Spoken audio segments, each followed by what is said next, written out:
তখন সংসারে দেখার মতো কিছুই থাকে না। তখন মানুষ ঈশ্বরের দিকে দৃষ্টি নিক্ষেপ করে। যদি কোনো ঘটনায় মানুষ ভয়প্রাপ্ত হয়, তার পরাজয় হয়, আর যে মানুষ সব হারিয়ে শান্ত একাগ্র থাকে সেই জয়ী হয়। দান তাকেই বলে যাতে দানী হবার আর যাচক প্রাপ্তি লাভ করে, কিন্তু বলিদান সেটাই হয় যা দানী দেয় আর সমস্ত জগৎ প্রাপ্ত করে থাকে। বাস্তবে না পরিচয় মানুষের দেহের সঙ্গে যুক্ত থাকে, না তো সম্পর্কের ভিত্তি তার দেহের সঙ্গে যুক্ত থাকে। মানুষের স্বভাব, তার আচরণ আর তার কার্যই তার পরিচয়। সমুদ্র হোক বা সংসার, যে ধর্মের নৌকা প্রস্তুত করে সে ঠিক পার হয়ে যায়।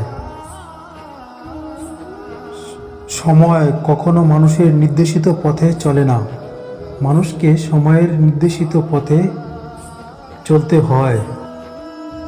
মানুষের কামনা ও বাসনাই হল প্রভূত দুঃখের প্রধান কারণ।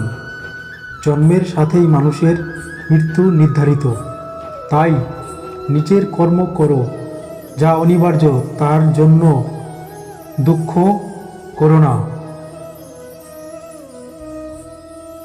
ইন্দ্রিয় থেকে প্রাপ্ত আনন্দ প্রথমে অমৃতের মতো মনে হলেও শেষ পর্যন্ত এটি বিষের ন্যায় ক্ষতিকারক হয়ে ওঠে, যা কেবল মানুষের জীবনকে পাপে পরিপূর্ণ করে। জীবনে কর্ম করে যাও, ফলের আশা করো না। মনের স্থিরতার জন্য শান্তি, ভদ্রতা, নীরবতা, আত্মসংযম এবং পবিত্রতা শিক্ষা গ্রহণ করা আবশ্যক। জীবন ধারণের জন্য প্রয়োজন কর্ম অবশ্যই সম্পাদন করো, তবে বিনা অহংকারে, বিনা লালসায়, বিনা হিংসায়, কারণ সঠিক কর্ম করা উচিত ভালোবাসা, সহানুভূতি, নম্রতা এবং ভক্তির সাথে। কেবলমাত্র স্বার্থ ত্যাগই হল আনন্দ সন্তুষ্টির একমাত্র সহজ পথ। সময় হলো সর্বশক্তিমান, তাই কখনো সময় নষ্ট করো না। জীবনের লক্ষ্য স্থির রাখা আবশ্যক, কারণ লক্ষ্যহীন জীবন মানুষকে ভুল পথে চালিত করে।